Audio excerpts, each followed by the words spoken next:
How you doing, Bone? Hey, Gary, how are you? Doing great, man. We are in the situation now where, what would you say? I mean, for this 2020 class, I mean, probably 85, 90%, or 80% anyway, the recruiting is done in the December signing period. But there are still several players that Alabama is recruiting, and we don't know how many they'll sign in February. Do you have a feel? Could it be as many as 4 or 5? Is it more likely to be 1 or 2? I mean, what do you think the numbers look like in terms of this February period? Yeah, I think you're probably looking at around maybe four more additions in the class.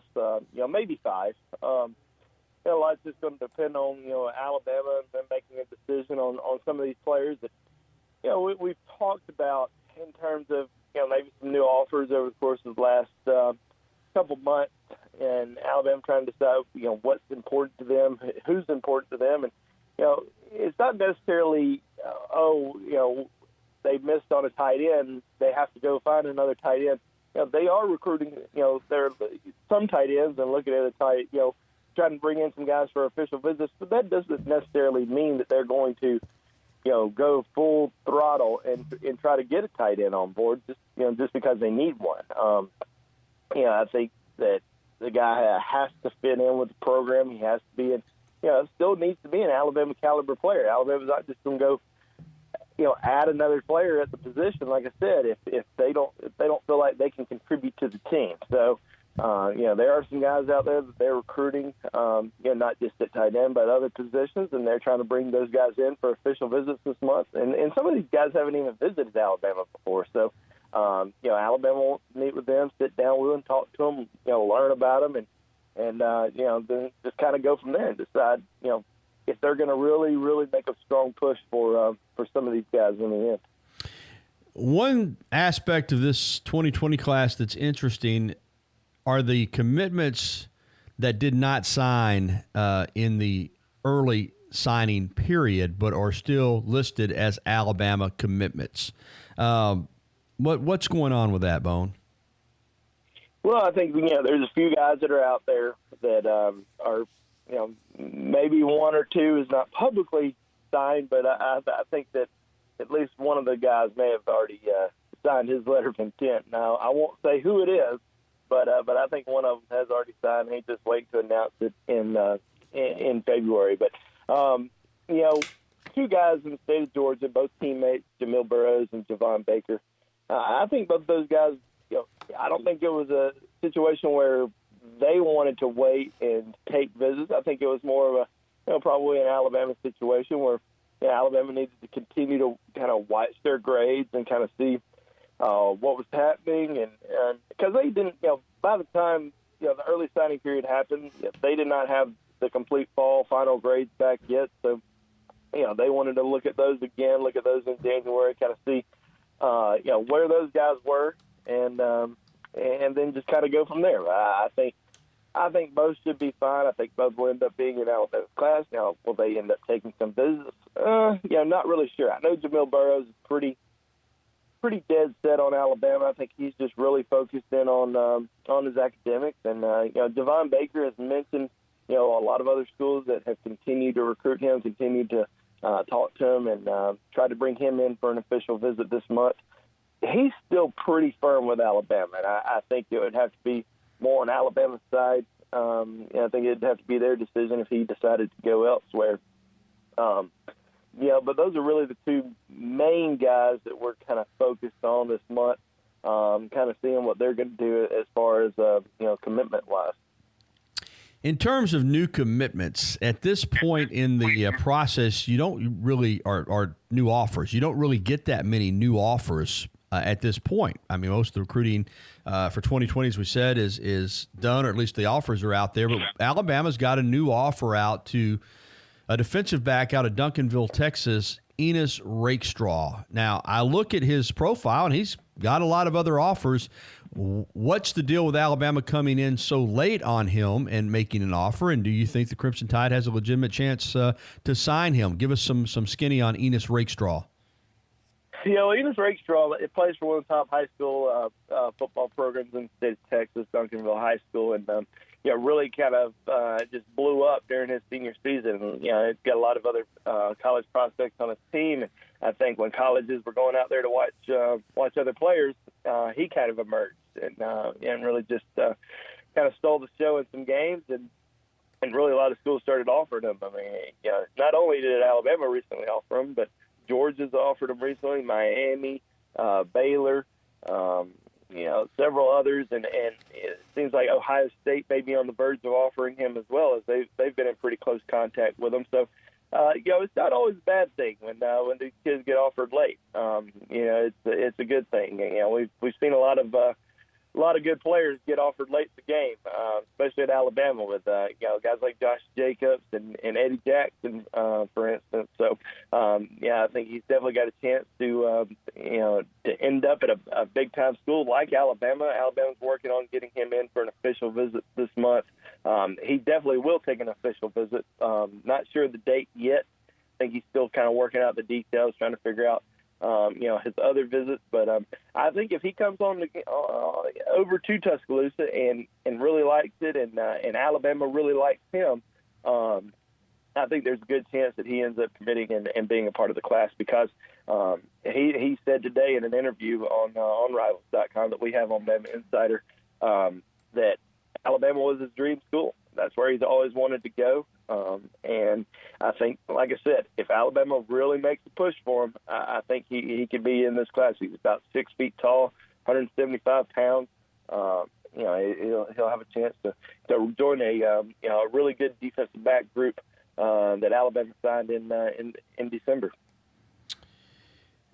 Even with the way the game has changed, you still got to be good up front on defense. And if you're not, it's just hard to really have a quality defensive football team. Nobody has been better up front on defense consistently than Alabama has, although the feeling is, whether it's to do with injuries or guys leaving early, that maybe that defensive line play has slipped the last couple of years. Alabama's made a huge effort to bring some guys in, and they're not done. You look at this 2020 class, and there's two major targets still out there in McKinley Jackson and Alfred Collins for the Crimson Tide. What's the update on those guys, Bone? Yeah, I mean, those are definitely two names, two of the bigger names that we're, I think everybody's kind of focused on. See what happens with those guys this month.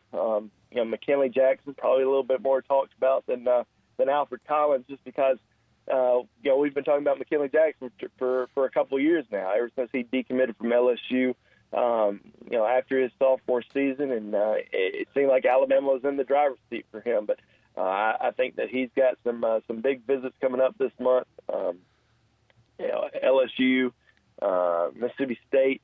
I think he's already taken his officials to Texas A&M. He took one to Auburn, but it looks like Auburn's kind of faded for him, and he's already taken one to Alabama. So really looking at Mississippi State and LSU right now as far as getting official visits from him. But I think it really ends up coming down to Alabama and LSU for him. Even though he did decommit from LSU a while back, but they're still very much involved, and obviously they're having a very good recruiting class. But Alabama's doing a great job recruiting him, and I think they really want him to be a part of the class and join a very he could really become a star along the line with Timothy Smith, Jamarian Latham. I mean, that would be an outstanding defensive line class for Alabama, and he did great this past week or last week at the U.S. Army All-American game. So we'll continue to keep an eye on him. I think there's a good chance he makes it back to Tuscaloosa this month for an unofficial visit.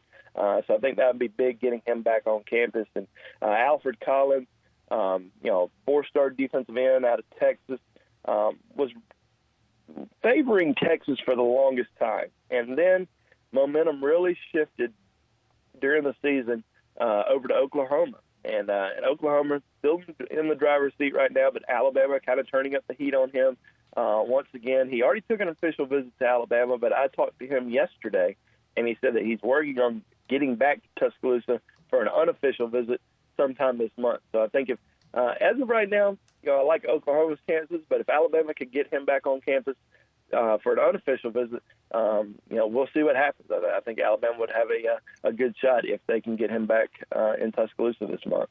The Bama Football Recruiting Report with Andrew Bone, Senior Recruiting Analyst for BamaInsider.com, part of the Rivals.com network. Speaking of defensive linemen, and, rarely does a guy walk on and become a contributing player, but it does happen. And a term we've gotten familiar with in the last few years, invited walk-on or priority walk-on, walk-ons that are given priority as far as making the travel squad and so forth. Alabama picks one up for this class in Kyle Mann, a 6'1", 265-pound defensive tackle out of Powder Springs, Georgia, McEachern High School. Clearly needs to put on a little bit of weight, but what is it that enticed Alabama about this young man? Well, I think, spending a lot of time over at McEachern High School, recruiting players, evaluating players, and, obviously having, two commitments from Javon Baker and Jamil Burroughs. And, Tyler Mann being a starter on that defensive front that was so good for McEachern. I think they really liked him a lot. Now, he had a lot of small school offers, but, he was wanting to go play somewhere, a little bit bigger. And Alabama, offered him the opportunity to come in as an invited walk-on, and one of the few invited walk-ons that we've seen so far for Alabama. Typically we see that a little bit later on, but he decided to go ahead and commit, and it seems like he's very excited. Best friends with Jamil Burroughs, so it seems like a good fit, and obviously it didn't cost Alabama really much of anything to get him on board. I want to ask you – I'm sorry, Bo, did I cut you off? No, I'm here. Okay. I want to ask you about Jason Jones, and a longtime Alabama commitment out of Calera, one of the biggest, players in the class at like 330 pounds. Did not sign in the early period. There's, some discussion that he might be better suited to play offensive line than defensive line. Is the latest on him that it appears he's going to wind up signing elsewhere? I think I think a lot's going to depend on what he wants to do. Alabama hasn't really recruited him that heavily. It kind of indicates that sometimes it indicates that you're being pushed out of the class. I don't think he's necessarily being pushed out of the class at all. I think Alabama's, basically told him, hey, we're offering you a blue shirt scholarship. Basically means you don't get recruited, but you're on the team, and your scholarship will count the next year, rather than being a gray shirt and having to delay enrollment. Now, there's some other schools that have heavily recruited him, and he wants to play defensive line. He's always played defensive line. That's his favorite position. And, there's some other schools that are out there that are recruiting him as a defensive lineman: Baylor, Ole Miss, Georgia Tech. Really Georgia Tech. Georgia Tech's been kind of the main school that has really come after him for the last several months. And I think he's going to take an official visit to Oregon next weekend, and then take that official visit to Baylor. So, those are kind of the schools that we're watching. So it really depends on him. Does he want to wait to go on scholarship at Alabama the next year, or does he want to go ahead and also play offensive line, as you mentioned, because that's kind of the position that they've been telling him that they like him best at right now. But he still, I think in his mind wants to play defense, and a lot of other schools are giving him that opportunity. So we'll see what happens this month. But I think there's a good chance that he ends up going elsewhere. All right, I want to ask you about a top 2021 prospect in a moment. But first, before we wrap up the segment, Tom is on the line with a question for you, Bone. Good morning, Tom. Good morning, Gary. Good morning, Andrew. Morning, Tom. Listen, I'm going to kind of put you on the spot if you don't mind. Come on with it. This morning on Martin Houston's show, a guy came on, used you as a source, and he said that Bo Davis was definitely coming back to Alabama as one of the defensive changes for Alabama this year. And he sourced you as saying that was a done deal. I think people need to read a little bit better on BamaInsider.com. there is some chatter about Bo Davis. And, when the time is right, I think something will get announced if it happens. But I don't want to speculate just yet. I mean, I said on our website on BamaInsider that I think there's a chance that he ends up coming back. I think that I would not be surprised if there's been some strong communication. But there's definitely some chatter out there, and that's pretty much what I said on BamaInsider.com. There's been a lot of chatter about Bo Davis, and I think that would certainly be a big home run, big win for Alabama if they were able to get him back. But that's definitely something that a lot of people are going to be keeping an eye on. Would something happen, anytime in the next couple weeks? I don't know. I don't know if something would happen, before signing day. I think it would probably be something that would happen after signing day, if it does happen. But it's definitely something that we're keeping a very, very close eye on. But in no way, shape, or form did I say on our site was that he was definitely coming back. I think I may have embellished a little bit, but he did use your name when he said that he thought that Bo was coming back. So I thought I'd have a little fun with you. All right, Tom. That's no problem. Good to hear from you, brother. Thanks a lot, Gary. Sure, and a lot of Alabama fans would be happy if Bo Davis came back. Before we close it out, I want to ask you about James Williams, who might be certainly one of the top prospects in the country out of Florida. A safety, could possibly grow into a linebacker. And, he's got the kind of the magical list of, Alabama, Georgia, Clemson. Of course, Miami's involved there in Florida. But it looks like Clemson may be the early leader. I don't know. But what do you know about James Williams? Well, he's a big safety. He's 6'4", 205 pounds. He's the number one safety in the country out of Plantation, Florida. I mean, there's been a lot of talk about Georgia for probably since the summer. He visited up there, and they may still be in the lead right now. But him naming kind of a top four with Alabama, Miami, Georgia, and Clemson. Definitely shows that he's got a lot of interest in the Crimson Tide, and obviously there's a pretty rich tradition of safeties at Alabama. And I'm sure, you look at Landon Collins, Eddie Jackson, Minka Fitzpatrick, Ha Clinton Dix, Mark Barron. I mean, the list just kind of goes.